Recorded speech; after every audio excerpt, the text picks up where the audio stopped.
ঢাকায় একের পর এক বাসে আগুন, দফায় দফায় ককটেল বিস্ফোরণ। 13 নভেম্বর আওয়ামী লীগের নাশকতার হুমকি ঘিরে আতঙ্ক, অতিরিক্ত পুলিশ মোতায়েন চলছে অভিযান। রাজধানীতে আওয়ামী লীগের তাণ্ডব ঠেকাতে মাঠে নামছে যুবদল ছাত্রদলের নেতাকর্মীরা।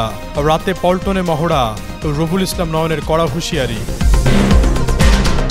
চ্যালেঞ্জ মোকাবেলায় সেনা সদস্যদের প্রস্তুত থাকার আহ্বান জেনারেল ওয়াকারুজ্জামানের। প্রযুক্তিগত জ্ঞান ও পেশাগত দক্ষতা বৃদ্ধির ওপর সর্বাধিক গুরুত্ব দেওয়ার নির্দেশ। ঢাকায় জামায়াতের নেতৃত্বে 8 দলের যৌথ সমাবেশে নেতাকর্মীদের ঢল।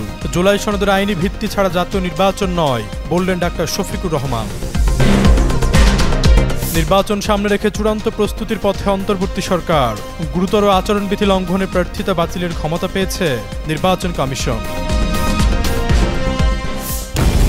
নির্বাচনের তফসিল ঘোষণার আগেই হঠাৎ করে দেখা দিয়েছে রাজনীতিতে অস্থিরতা। বিশেষ করে আগামী 13 নভেম্বর মানবতা বিরোধী অপরাধের মামলায় শেখ হাসিনার রায়ের তারিখ ঘোষণা ঘিরে গোপনে সক্রিয় হয়ে উঠেছে কার্যক্রম নিষিদ্ধ আওয়ামী লীগ। আগামী বৃহস্পতিবার ঢাকায় লকডাউন কর্মসূচি পালনের ঘোষণা দেন দলের পলাতক নেতারা। এরপর থেকে বিভিন্ন স্থানে ঘটছে ককটেল বিস্ফোরণ ও বাসে আগুন দেওয়ার মতো একের পর এক ঘটনা। সোমবার সকাল থেকে রাত পর্যন্ত ঢাকার 8টি স্থানে ককটেল বিস্ফোরণের ঘটনা ঘটিয়েছে দুর্বৃত্তরা। যাত্রীবাহী 4টি বাসেও ধরানো হয়েছে আগুন। যদিও এসব ঘটনায় হতাহতের খবর নেই, তবুও জনমনে ছড়িয়ে পড়েছে আতঙ্ক। আইন শৃঙ্খলা রক্ষাকারী বাহিনী বলছে অন্তত 8 স্থানে ককটেল বিস্ফোরণ ও 3 স্থানে যাত্রীবাহী বাসে আগুন ধরিয়ে দেওয়া হয়েছে। সকালে মোহাম্মদপুরে মৎস্য ও প্রাণী সম্পদ উপদেষ্টা ফরিদা আক্তার এবং কবি ফরহাদ মোজহারের প্রতিষ্ঠান প্রবর্তনার সামনে ককটেল ছোড়া হয়। এছাড়া ধানমন্ডির 2টি স্থান ও মিরপুরে গ্রামীণ ব্যাংকের প্রধান কার্যালয়ের সামনেও বিস্ফোরণ ঘটে। সন্ধ্যায় মৌচাক শেরেবাংলা নগর, মিরপুর 10 ও খিলগাঁওয়ে ককটেল বিস্ফোরণ ঘটানো হয়। এদিকে বাড্ডা, শাহজাদপুর, ধানমন্ডি ও যাত্রাবাড়ি এলাকায় যাত্রীবাহী বাসে আগুন ধরিয়ে দেওয়া হয়। এ বিষয়ে ডিএমপির গণমাধ্যম ও জনসংযোগ বিভাগের উপকমিশনার মোহাম্মদ তালিবুর রহমান বলেন, বিশেষ কোনো দিন টার্গেট করে এসব তৎপরতা চালানো হচ্ছে কিনা তা তদন্ত করে দেখা হচ্ছে। জড়িতদের আইনের আওতায় আনতে কাজ করছে পুলিশ। এদিকে ধানমন্ডি থানার ওসি বলেন, ধানমন্ডিতে মোটর সাইকেলে করে আসা 2 জন ব্যক্তি ককটেল ছোড়েন। এতে কিছুটা আতঙ্ক ছড়ালেও কেউ আহত হননি। সিসিটিভি ফুটেজ দেখে জড়িতদের শনাক্তের চেষ্টা চলছে বলেও জানান তিনি। তামান্না তাবাসসুম শ্রেয়া, যুগান্তর নিউজ।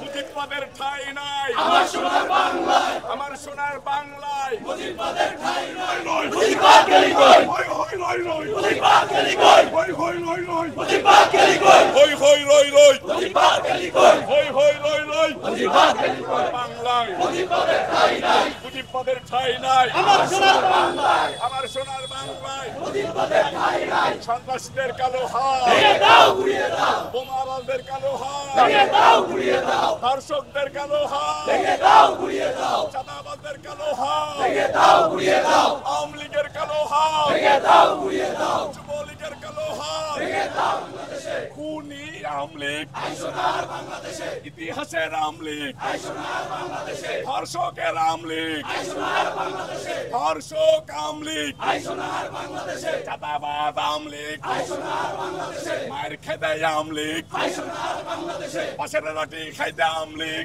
সোনার বাংলাদেশে। মায়ের খেতে আওয়ামী লীগ, সোনার বাংলাদেশে। হাত ভাঙতে আওয়ামী লীগ, সোনার বাংলাদেশে। পা হারাইতে আওয়ামী লীগ, সোনার বাংলাদেশে। ধর্ষক আওয়ামী লীগ, সোনার বাংলাদেশে। চাঁদাবাজ আওয়ামী লীগ, সোনার বাংলাদেশে। খুনি আওয়ামী লীগ, সোনার গণতন্ত্রের বাংলায় মুজিববাদের ঠাঁই নাই। গণতন্ত্রের বাংলায় মুজিববাদের ঠাঁই নাই। গণতন্ত্রের বাংলায় মুজিববাদের ঠাঁই নাই। গণতন্ত্রের বাংলায় মুজিববাদের ঠাঁই নাই। আমার সোনার বাংলায় মুজিববাদের ঠাঁই নাই। শহীদ জিয়ার বাংলায় মুজিববাদের ঠাঁই নাই। জনগণের বাংলায় মুজিববাদের ঠাঁই নাই। বীর বাঙালির বাংলায় মুজিববাদের ঠাঁই নাই। রাজাকারের স্থানা ভেঙে দাও, গুড়িয়ে দাও। জুলুমবাদের স্থানা ভেঙে দাও, গুড়িয়ে দাও। হই রই রই, যুবলীগ গেলি কই, হই হই রই রই, যুবলীগ গেলি কই। আমার সোনার বাংলায় আওয়ামী লীগের ঠাঁই নাই।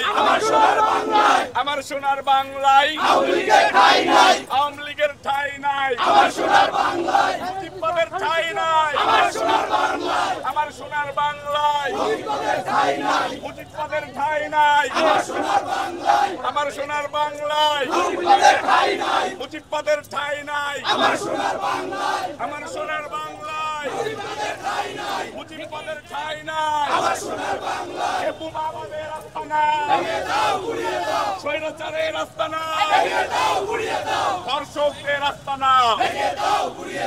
আমার সোনার বাংলায় মুজিববাদের ঠাঁই নাই। আমার সোনার বাংলায় মুজিববাদের ঠাঁই নাই। আমার সোনার বাংলায় মুজিববাদের ঠাঁই নাই। মুজিববাদের ঠাঁই নাই। আমার সোনার বাংলায় মুজিববাদের ঠাঁই নাই। মুজিববাদের ঠাঁই নাই। আমার সোনার বাংলায় ঠাঁই নাই। আমার সোনার বাংলায় খুনিদের ঠাঁই নাই। আমার সোনার বাংলায় 21 শতকের কঠিন চ্যালেঞ্জ মোকাবেলায় অত্যাধুনিক ও যুগোপযোগী প্রশিক্ষণের মাধ্যমে সক্ষমতা অর্জনের জন্য আর্মি সার্ভিস কোরের সদস্যদের প্রতি আহ্বান জানিয়েছেন সেনাবাহিনীর প্রধান জেনারেল ওয়াকারুজ্জামান। মঙ্গলবার খুলনা জেলার জাহানাবাদ সেনানিবাসস্থ army service corps centre and স্কুলে অনুষ্ঠিত করে 44তম বাৎসরিক অধিনায়ক সম্মেলন 2025-এ প্রধান অতিথির বক্তব্যে সেনাপ্রধান এই বার্তা দেন।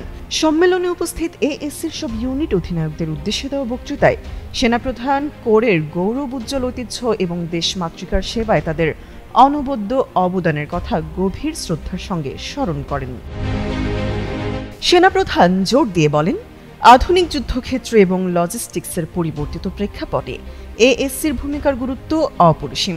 জেনারেল ওয়াকারুজ্জামান কোরের সদস্যদের নিজেদের পেশাগত দক্ষতা বৃদ্ধির উপর সর্বাধিক গুরুত্ব দিতে বলেন। তিনি স্পষ্ট জানিয়ে দেন, কেবল প্রচলিত সামরিক প্রশিক্ষণ নয়, বরং প্রযুক্তিগত জ্ঞান এবং গবেষণায় বিনিয়োগের মাধ্যমে এএসসির কোরের সামগ্রিক সক্ষমতা বৃদ্ধি সম্ভব। ASCC&S এর সম্মেলন স্থলে আগত কর্মকর্তাদের সঙ্গে মত বিনিময়কালে সেনাপ্রধান কোরের প্রযুক্তিগত উন্নয়ন, গবেষণা, পেশাগত দক্ষতা বৃদ্ধি এবং ভবিষ্যৎ পরিকল্পনা সহ বিভিন্ন বিষয়ে বিশদভাবে আলোকপাত করেন। এর আগে গত 7 নভেম্বর আসন্ন জাতীয় সংসদ নির্বাচনকে ঘিরে সামাজিক মাধ্যমে মিথ্যা তথ্য ছড়ানো ইস্যুতে বার্তা দিয়েছিল সেনা সদর। তাতে বলা হয়, পরিস্থিতি অস্থিতিশীল করতে সেনাবাহিনীর প্রধান জেনারেল ওয়াকারুজ্জামানকে নিয়েও চালানো হচ্ছে বিভ্রান্তিকর অপপ্রচার। ওই পোস্টে মিথ্যা ও ভিত্তিহীন কিছু ছবি কার্ড যুক্ত করে ক্যাপশনে লেখা হয়, ইদানিং পরিলক্ষিত হচ্ছে সামাজিক যোগাযোগ মাধ্যমে বাংলাদেশ সেনাবাহিনী প্রধানকে জড়িয়ে নির্বাচন পরিচালনা সংক্রান্ত বিভিন্ন অপপ্রচার চালানো হচ্ছে। জনসাধারণকে মিথ্যা ও ভিত্তিহীন প্রচারণা থেকে সতর্ক থাকতে বিনীতভাবে অনুরোধ জানানো যাচ্ছে। ক্যাপশনে উল্লেখ জানিয়ে আরও লেখা হয়, গত 19 জুন একই ধরনের প্রচারণার বিরুদ্ধে সতর্কতামূলক বিজ্ঞপ্তি প্রচার করা হয়েছিল। তামান্না তাবাসসুম শ্রেয়া, যুগান্তর নিউজ। 1 নম্বর দাবি হচ্ছে জুলাই বিপ্লবকে স্বীকৃতি দিতে হবে। যারা জুলাই বিপ্লব মানবেন না তাদের জন্য 26 সালে কোনো নির্বাচন নাই। 26 নির্বাচন দেখতে হলে আগে জুলাই বিপ্লবের স্বীকৃতি লাগবে। আর জুলাই বিপ্লবের স্বীকৃতি দিতে হলে জুলাই সনদের আইনি ভিত্তি দিতেই হবে। এই আইনি ভিত্তি ছাড়া কোন নির্বাচন অনুষ্ঠান হওয়ার কোন সম্ভাবনা নেই। কখন হবে আইনি ভিত্তির গোড়াপত্তন? এদেশের মুক্তিকামী মানুষের কথা একটাই, জাতীয় সংসদ নির্বাচনের আগে গণভোট অনুষ্ঠিত হতে হবে। গণভোটের ব্যাপারে সকল দল একমত, তাহলে তারিখ নিয়ে এই বায়নাবাজি কেন? একমত হয়ে যখন স্বাক্ষর করেছি সবাই, তখন গণভোট আগে হওয়াই হচ্ছে যুক্তিযুক্ত। ত্রয়োদশ জাতীয় সংসদ নির্বাচন সামনে রেখে চূড়ান্ত প্রস্তুতির পথে নির্বাচন কমিশন। এর মধ্যে নির্বাচন সংশ্লিষ্ট বিভিন্ন মহলের সাথে দফায় দফায় বৈঠক করেছে সংস্থাটি। এবার নির্বাচন সামনে রেখে নতুন বিধিমালা গ্যাজেট আকারে প্রকাশ করেছে ইসি। সোমবার রাতে প্রকাশিত এই গ্যাজেট নির্বাচন ব্যবস্থা সংস্কার কমিশনের সুপারিশ ও 2008 সালের আচরণবিধির সঙ্গে সমন্বয় রেখে প্রণয়ন করা হয়েছে। বিধিমালা অনুযায়ী পরিবেশ দূষণ রোধ ও ব্যয় নিয়ন্ত্রণের জন্য নির্বাচনী প্রচারণায় পোস্টার ব্যবহার একেবারে নিষিদ্ধ করা হয়েছে। এছাড়া প্রার্থীর পক্ষে 20টির বেশি বিলবোর্ড, ব্যানার বা ফেস্টুন ব্যবহার করা যাবে না। নির্বাচনী প্রচারণায় প্রথমবারের মতো পোস্টার ব্যবহার পুরোপুরি নিষিদ্ধ করেছে নির্বাচন কমিশন। একই সঙ্গে ড্রোন ব্যবহার এবং বিদেশি প্রচারণা চালানোতেও কঠোর নিষেধাজ্ঞা জারি করা হয়েছে। নতুন বিধিমালায় সামাজিক যোগাযোগ মাধ্যমেও কঠোর নিয়ন্ত্রণ আনা হয়েছে। অসৎ উদ্দেশ্যে কৃত্রিম বুদ্ধিমত্তা ব্যবহার করে প্রচারণা চালানো সম্পূর্ণ নিষিদ্ধ করা হয়েছে। প্রার্থীদের এখন থেকে আচরণবিধি মেনে চলার অঙ্গীকারনামা ইসিতে জমা দিতে হবে।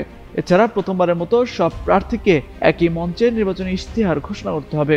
বিধিমালা লঙ্ঘন করলে কঠোর শাস্তির বিধান রাখা হয়েছে। কোনো প্রার্থী আচরণবিধির ভঙ্গ করলে সর্বোচ্চ 6 মাসের কারাদণ্ড ও 1.5 লাখ টাকা জরিমানা হতে পারে। রাজনৈতিক দলের ক্ষেত্রেও 1.5 লাখ টাকা জরিমানার বিধান রয়েছে। গুরুতর লঙ্ঘনের ক্ষেত্রে তদন্তের পর প্রার্থীর প্রার্থিতা বাতিল করার ক্ষমতাও ইসিকে দেওয়া হয়েছে।